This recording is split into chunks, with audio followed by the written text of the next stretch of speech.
Today we will see the name of the instrument is Robinson's Cup Counter Anemometer. काय नाव आहे याचं? Robinsons cup counter ॲनिमोमीटर. कुठल्या सायंटिस्टने develop केलं? रॉबिन्सन्सने develop केलं पोरांनो. ओके, त्याला किती कप्स आहेत पोरांनो? हे 3 कप्स आहेत. ओके, कॉन्व्हेक्स आणि कॉन्केव्ह. ओके, आणि हे कुठल्या डायरेक्शनमध्ये रोटेट होतं? अँटी क्लॉकवाईज डायरेक्शन्समध्ये असं रोटेट होतं. ठीक आहे, वारा आलं की हे वाऱ्याच्यामुळं हे अँटी क्लॉकवाईज डायरेक्शन्समध्ये रोटेट होते. ओके, त्याला हा स्पिंडल दिलेला आहे. ओके, स्पिंडल आणि ह्याच्या आतमध्ये इथं हा काउंटर आहे, इथं आकडे असतात. ओके, ठीक आहे. तर हा जो स्पिंडल आहे आणि हे जे आकडे आहेत याच्यावरनं आपण वाऱ्याचं स्पीड मोजू शकतो. काय मोजतो?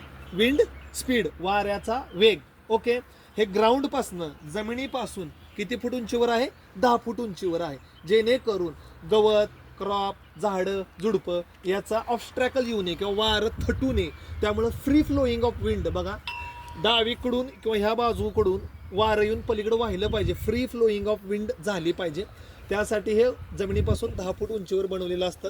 आता सगळ्यात महत्त्वाचं, रिडिंग कसं घ्यायचं किंवा रिडिंग कसं मोजायचं आलं लक्षामध्ये? ठीक आहे, तर एकदम सोप्या भाषेमध्ये तुम्हाला सांगतो रिडिंग कसं घ्यायचं किंवा रिडिंग कसं मोजायचं. तेव्हा आता वारं आलं हे रोटेट व्हायला लागलं किंवा फिरायला लागलेलं आहे. ठीक आहे, आणि अँटी क्लॉकवाईज मध्ये रोटेट होत आहे, क्लॉकवाईज मध्ये रोटेट होत नाहीये. आणि इथं जे काउंटर आहे इथले आकडे बदलतात किंवा आकडे चेंज होतात.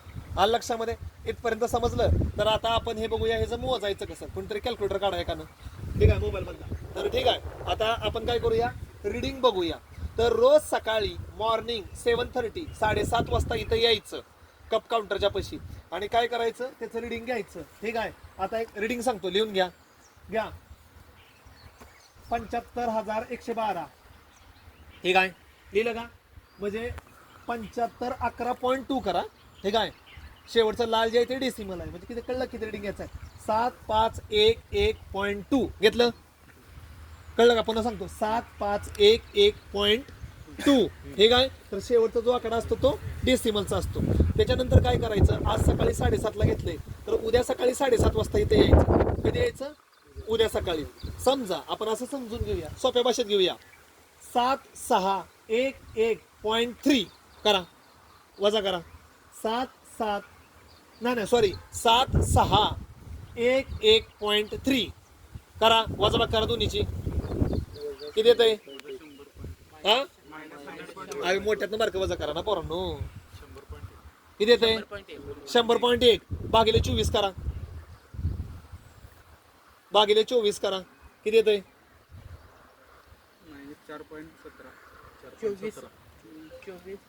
4.17. मायनस नाही, ते मायनस करूच घेऊ नका. ते 100 भागिले 24 केलं, किती आलं? 4.17. याचा अर्थ काय? कालच्या दिवसामध्ये वाऱ्याचं स्पीड किती होतं पोरांनो? 4 किलोमीटर पर हावर. समजलं का? किती सोपी मेथड आहे. तर अशा पद्धतीनं तुम्ही वाऱ्याचा वेग, ॲव्हरेज विंड स्पीड जे आहे ते मोजू शकता किंवा काउंट करू शकता. कळलं का सगळ्यांना? ठीक आहे, पुन्हा एकदा रिव्हिजन देतो, पुन्हा एकदा ऐका. इन्स्ट्रुमेंटचं नाव काय आहे? Robinsons cup counter ॲनिमोमीटर. जमिनीपासून किती उंच असतं? 10 फूट. याच्यामध्ये काय असतात? हे 3 कप्स असतात, कॉन्व्हेक्स आणि कॉन्केव्ह. ठीक आहे, हे वाऱ्यामुळे काय होतात? अँटी क्लॉकवाईज मध्ये रोटेट होतात. रोटेट झाल्यानंतर त्याला हा स्पिंडल असतो, तो स्पिंडल ह्या काउंटरला जोडलेला असतो. त्या काउंटरच्या आतमध्ये आकडे असतात. ठीक आहे, तर काय करायचं, रोज सकाळी 7:30 वाजता यायचं, रिडिंग घ्यायचं. आजच्या रिडिंग मधून कालचं रिडिंग मायनस करायचं आणि आलेल्या वजाबाकीला भागिले किती करायचं? 24 करायचं.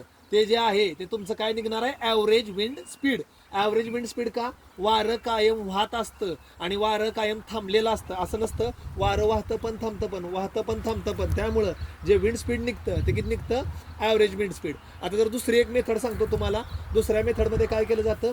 3 मिनिटाचा फॉर्म्युला. जर तुम्हाला आत्ता करंट वाऱ्याचा वेग बघायचा असेल की आत्ता वारं किती स्पीडनं वाहतंय, तर या इन्स्ट्रुमेंट पाशी यायचं. कितीही वाजता या. तुम्हाला जर करंट विंड स्पीड बघायचं असेल तर रिडिंग घ्यायचं.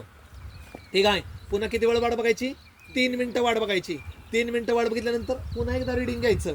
मग काय करायचं? पहिल्या रिडिंग म्हणजे जे दुसरं रिडिंग घेतलं होतं 3 मिनिटानंतरचं, त्याच्यामधनं पहिलं जे रिडिंग घेतलं होतं ते काय करायचं? मायनस करायचं. Okay, 20B - A. ठीक आहे, ओके, तर मायनस करायचं आणि त्याला गुणिले 20 करायचं. आलेलं जे वाऱ्याचं स्पीड आहे ते काय आहे? करंट विंड स्पीड आहे 3 मिनिटामध्ये. आलं लक्षामध्ये? ठीक आहे, त्यामुळे त्याचं सुद्धा आपण स्पीड मोजू शकतो करंटचं.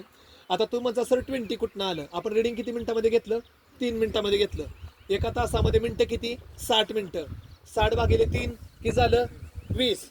आले का कॉन्स्टंट फिगर. त्यामुळं आपण रिडिंग घेतो 3 मिनिटामध्ये आणि आपल्याला स्पीड पाहिजे असतं तासाचं, म्हणून हा 3 मिनिटाचा फॉर्म्युला आहे. हा शॉर्टकट आहे, पण हा शॉर्टकट जास्त वापरला जात नाही. ॲक्च्युली वापरला जातो कुठला जातो, 24 तासाचा. 24 तासाचं म्हणजे काय, पहिलं घ्या, नंतर दुसऱ्या दिवशी 24 तासानंतर गोन घ्या, दोन्हीची बाजूबाई करा, भागिले 24 करा, ॲव्हरेज विंड स्पीड निघतंय. लक्षामध्ये 3 मिनिटाचा वाल्याचा प्रॉब्लेम काय आहे पोरांनो, की 3 मिनिटं वाल्याचं जर तुम्ही 3 मिनिटं वाट बघितली आणि वारं वाहिलंच नाही तर रिडिंग घेता येत नाही. रिपीट रिडिंग घ्यावं लागतं. ज्यावेळेस वारं वाहत असेल किंवा वारं जात असेल त्यावेळेस घ्यायचं. लक्षामध्ये. तर अशा पद्धतीनं रॉबिन्सन्स कप काउंटर ॲनिमोमीटर तुम्हाला वाऱ्याची दिशा दाखवतं. तर वाऱ्याची दिशाचे भरपूर फायदे आहेत. परागीभवन असेल, पॉलिनेशन असेल, क्लाउड मुवमेंट असतील, रेनफॉल असेल, लक्षामध्ये, किंवा स्प्रेइंगसाठी वाऱ्याचं स्पीड जास्त नको आहे, 2 किलोमीटर किंवा 3 किलोमीटर किंवा 4 किलोमीटरपेक्षा कमी पाहिजे, तर तुम्ही स्प्रेइंग करू शकता, फर्टिलायझर ॲप्लिकेशन करू शकता. जेवढं वाऱ्याचं स्पीड जास्त असेल तेवढं काय होणार, इव्हॅपोरेशन, ट्रान्सपिरेशन, लॉसेस जास्त होणार.